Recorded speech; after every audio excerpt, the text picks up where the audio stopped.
안녕하세요, 여러분. 저는 샘입니다. 오늘은 법에 대해 이야기해 보려고 합니다. 가장 넓은 의미에서 법은 한 공동체가 인정하고 다양한 방식으로 집행하며 이를 해석하는 사람들과 기관에 의해 형성되는 일련의 규칙 또는 지침입니다.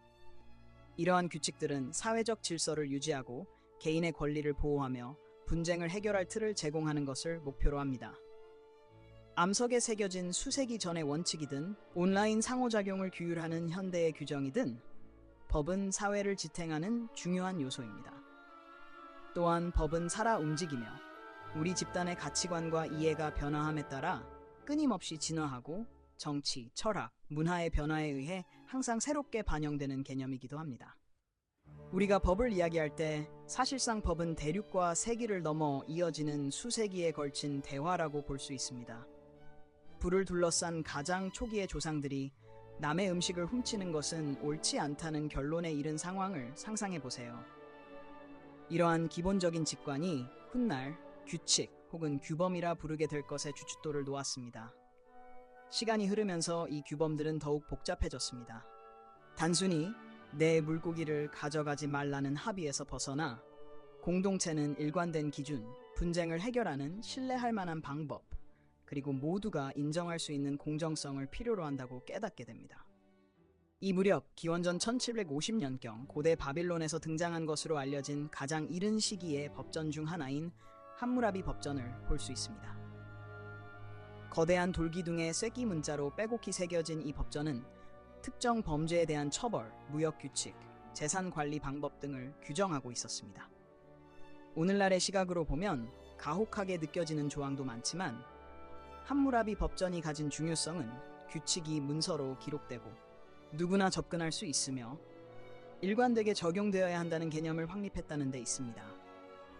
당시에도 공정성에 대한 해석이 분분했겠지만 적어도 사람들이 돌에 새겨진 법전을 공동의 기준으로 삼을 수 있었다는 점에서 큰 전환점이 되었습니다.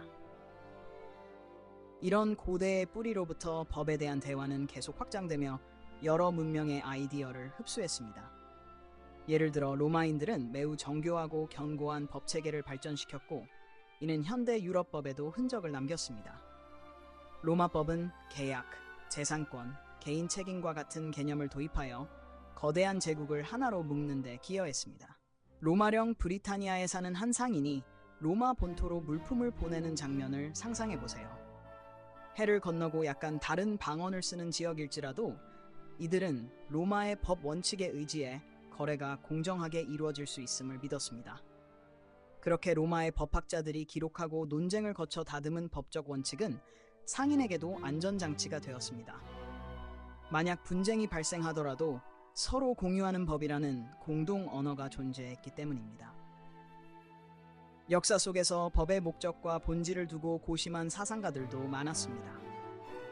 고대 그리스의 철학자 플라톤과 아리스토텔레스는 법이 진정으로 정의로운 것인가 아니면 단지 권력을 반영하는 것인가를 의문시했습니다. 플라톤에게 이상적인 사회란 고차원적 진리를 이해하는 철인 군주가 통치하는 곳이었고 법은 정의로운 사회를 형성하는 도구였습니다. 반면 아리스토텔레스는 법을 공동체 속에서 덕스럽게 살아가는 과정의 일부로 보았습니다.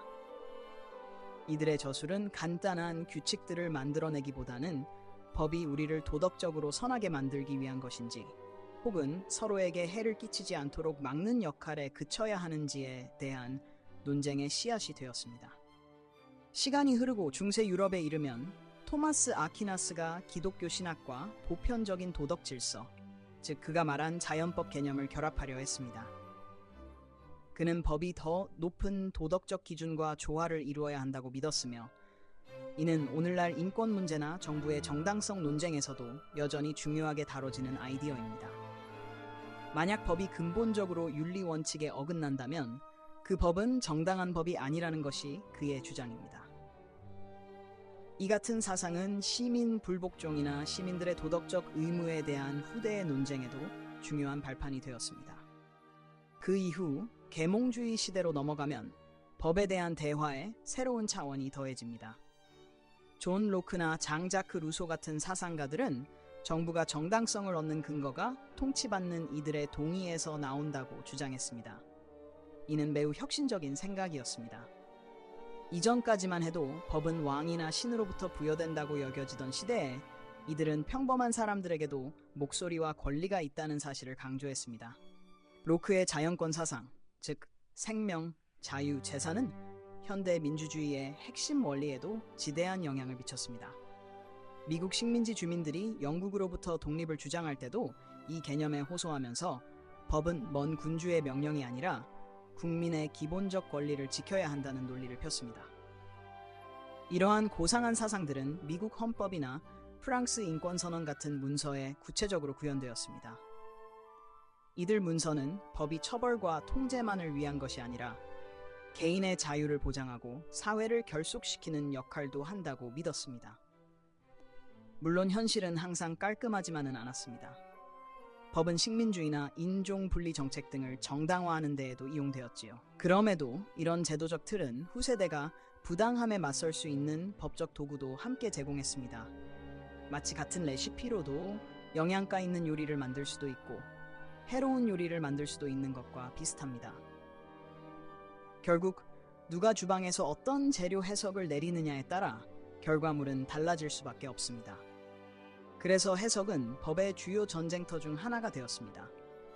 입법이 통과되어도 특히 영미법 전통을 따르는 국가들에선 법원에서 개별 사건을 통해 그 법을 다시 정교하게 해석하고 재조정합니다.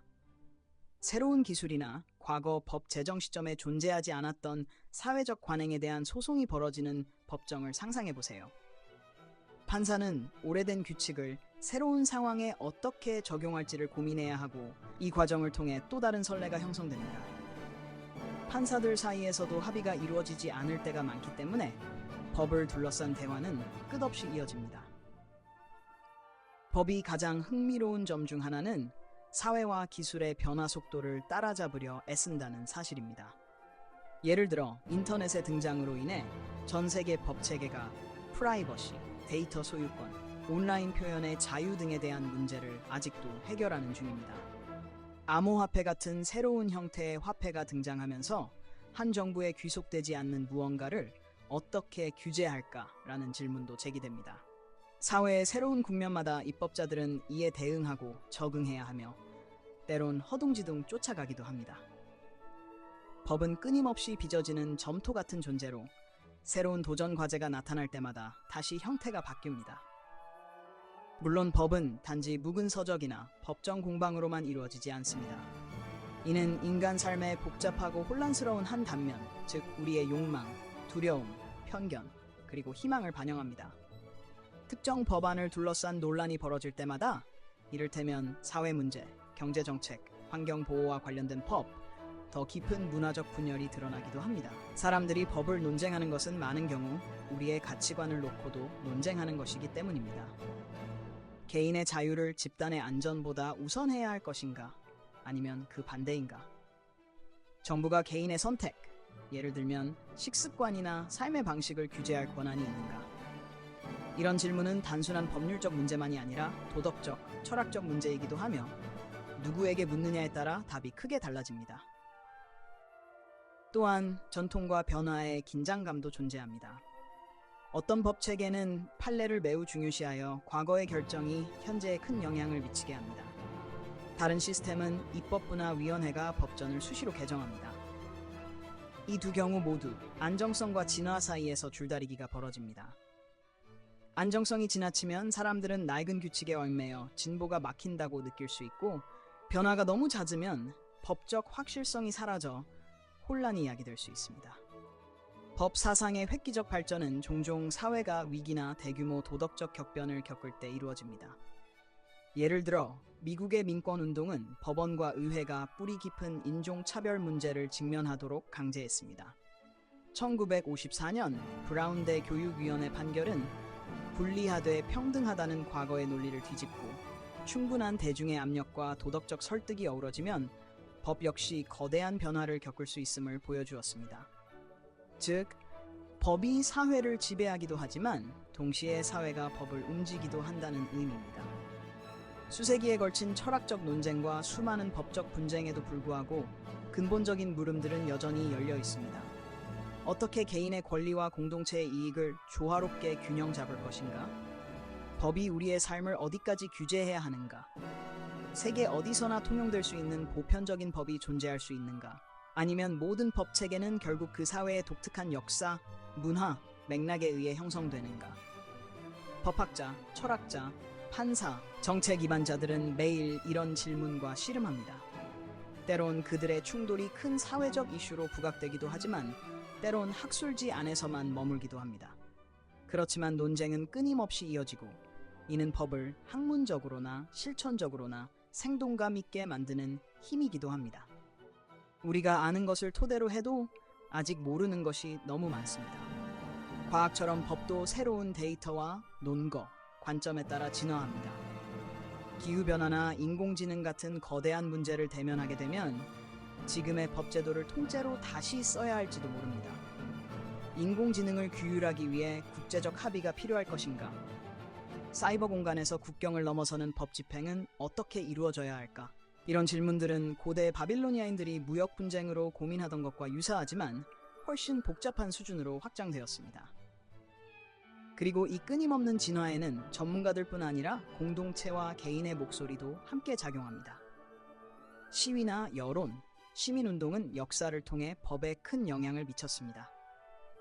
누구든 청원에 서명하거나 어떤 이슈를 위해 거리로 나섰다면 직접 법을 작성하지는 않았어도 법이 형성되는 환경에 기여한 것입니다.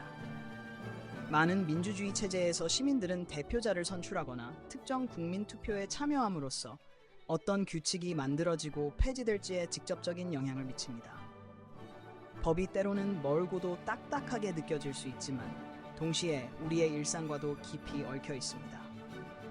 온라인에서 사소하게 하는 선택조차도 미래 입법 논의에 불씨를 던질 수 있습니다. 결국 우리는 법 앞에서 경외와 겸손을 함께 느끼게 됩니다. 법은 오랜 역사를 가진 대화이며 우리 내면의 가장 깊은 가치관을 건드리고 일상에서 맞닥뜨리는 사소한 일까지 아우릅니다. 이는 사상가와 활동가, 위기와 혁명, 철학적 이념과 현실적 필요에 의해 빚어지며 결코 완성되지 않습니다. 가장 안정된 법 체계에서도 또 다른 전환점, 또 다른 해석의 가능성, 그리고 예외가 끊임없이 나타납니다. 그렇기에 우리는 궁금증을 유지해야 합니다. 일상 속에서 우리를 형성하는 법에 관심을 가져보세요. 새로운 정책을 읽어보거나 스스로 생각하는 정의관을 돌아보는 것만으로도 충분합니다. 우리가 따르는 규칙들은 하늘에서 떨어진 것이 아니라 수세기에 걸쳐 만들어지고 논쟁을 거쳐 시험되고 다시 고쳐진 것이며 앞으로도 계속 그렇게 될 것입니다. 이 대화에 우리가 어디에 서 있든 법의 역사는 곧 우리의 이야기이기도 합니다. 세월과 지리 그리고 사상이 달라도 어떻게 함께 살아갈지를 고민하는 사람들의 흔적이 법이라는 형태로 이어져 온 것입니다. 오늘은 여기까지입니다. 다음 에피소드에서 또 뵙겠습니다.